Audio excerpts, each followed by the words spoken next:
he's surrounded himself with yes men. And so we're just seeing a general breakdown of the bureaucracy and the decision-making apparatus. But even with that in mind, it was like, Xi isn't stupid. Why would he throw a surveillance platform that would just gently float across the United States when it would be obvious it would be seen, and obviously it would torpedo relations? It just never occurred to me that they could be that dumb. New information just into the newsroom. The White House says they shot down a second balloon this afternoon. The Pentagon believes the Chinese were not only trying to watch the U.S., but listen too. They say the antenna on the balloon collects electronic conversations. Solar panels power the collection sensors. We've got to understand that the Chinese are not only collecting by balloons, but every day they're collecting by industrial espionage, human intelligence, cyber intelligence. So this is just one element of what they are doing every day. And frankly, I can't understand why we're so concerned about this. We were able to determine that China has a high-altitude balloon program for intelligence collection. He was briefed that this is not just an issue for the United States, but one for the rest of the world. And as I said, our friends and our partners are dealing with this as well. Hello guys, welcome to this video. So today we're gonna talk about the conflict coming from US and China. And recently Peter Zeihan have talking about this. So in this video I want to share with you exactly what Peter Zeihan have to say about the conflict that is going on with China and United States. We have China accusing United States for launching a spy ballon size 2022, and recently we see that the United States have shot down another or the second ballon. So exactly what's really happening. So one of the main important thing that I found exactly when Peter Zeihan has on the video that he posted, so he explained exactly why China sends ballon or spy ballon that can be seen by everyone. So he explained that we have some big problems with the China president. Okay, he is committing some problems related to economy, related to finance, and exactly he is not being leading by anyone. He is someone who only just say yes, he can. Everything that he thinks that he can do, he just say that he can do. And we have some big problem right now rolling with China and the United States. So let's drive it to the video and see exactly what Peter Zeihan have to say about this. So at the end of the video, so I will explain my thought. I will explain exactly what I think and what we need to hope to happen this. So a lot of people just asking that this is the next World War III or not. This conflict will keep going on or not. So, okay, let's see exactly what Peter Zeihan have to say. List of things I consider myself a semi-expert in. So I'd go out and speak to a few people. Let's start with what the Chinese were technically trying to do. They were doing overflight of a lot of our military bases, specifically our ICBM launch facilities. Because the Chinese are new to having a nuclear deterrent in the idea of having reinforced bunkers and silos. And so everything from the type of fuel, solid versus liquid, to the type of reinforcements, to the type of launch capability, to the staging of the rockets, they're all relatively new to all of this, certainly to doing it at scale. Remember that as early as the 1970s, the United States had over 30,000 nuclear weapons, about 1/3 of which would have been deployed by missile. Now, with arms control treaties and the post-Cold War environment, we have slimmed that down to just a few hundred. But the United States has a deep bench of experience in building and maintaining these things, and the Chinese simply don't. Until very recently, their entire deterrent was just about 100 or so missiles. And they're trying to beef it up, part of the general effort to get into great power competition, and they have a very long way to go. So any little peak that they can get would be great from their point of view. Obviously, from the American point of view, we have a slightly different view of that. Now, when it first came out, like a lot of people, I didn't really know what was going on. And so my first thought was like, why would the Chinese, balloons are big, they're slow moving, you can't maneuver them very well, they're obvious. And so I was like, haven't thought very much of the leadership of Xi Jinping of late. They're making mistakes in energy and agriculture and finance and economic development and trade, manufacturing, you name it. We're seeing catastrophic failures across the Chinese system in decision making because Xi has basically gotten rid of anyone who might tell him no or might tell him yes, but.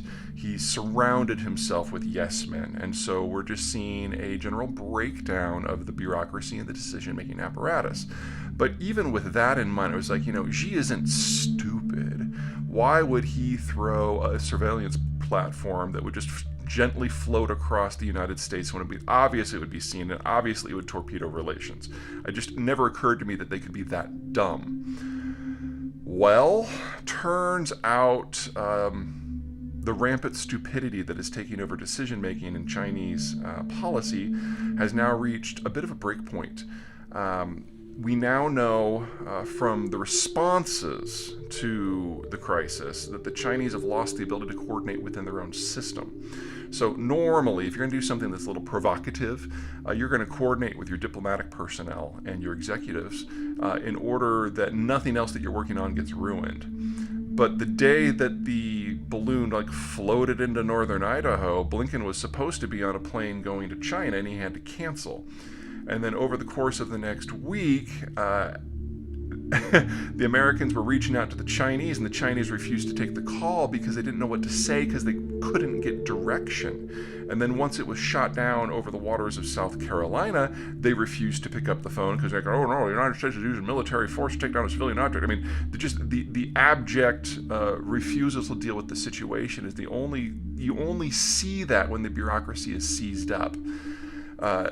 Xi has so intimidated and purged the bureaucracy that there's really only two types of people left. Those who will do nothing unless they are explicitly instructed to do something, or those who are true believers, the zealots, and those are the folks who will go out onto runways and sterilize them for COVID, or apparently will try to get a balloon over the United States, not even thinking that it might have a problem for relations, which U.S.-Chinese relations are the coldest they have ever been, and with incidents like this, any effort to warm them is not working. So that's kind of the diplomatic and the political side. This is really bad for China and really exposes just a big hollow emptiness in their policy-making capacity, which I'm sure no one's going to take advantage of at all.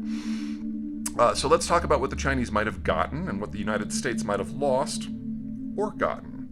Because there's a clear winner here, and it's not probably who you think it is. Now, the missile silos that the Chinese are so interested in, news flash, you don't leave those open to the elements. And so once it was obvious that a balloon was going over them, they just button up. They get their emissions under control, and all the doors are closed. So there was nothing that the balloons could gather that could not also be gathered by satellite. So they basically floated over the United States and got nothing better than typical open source information. The whole time, U.S. hardware was tracking that balloon, tracking its emissions, taking digital renderings of the entirety of the structure. And just so we're clear, this was not a weather balloon. This thing was 300 feet wide. That's a big-ass balloon. That's like an order of magnitude bigger than weather balloons. And I don't know if you guys know what an Embraer plane is. They're those little Barbie dream jets that sometimes you're on a connecting flight for. They only take about 70, 80 people. The equipment that was hanging from the bottom of the balloon, the payload, was bigger than an Embraer.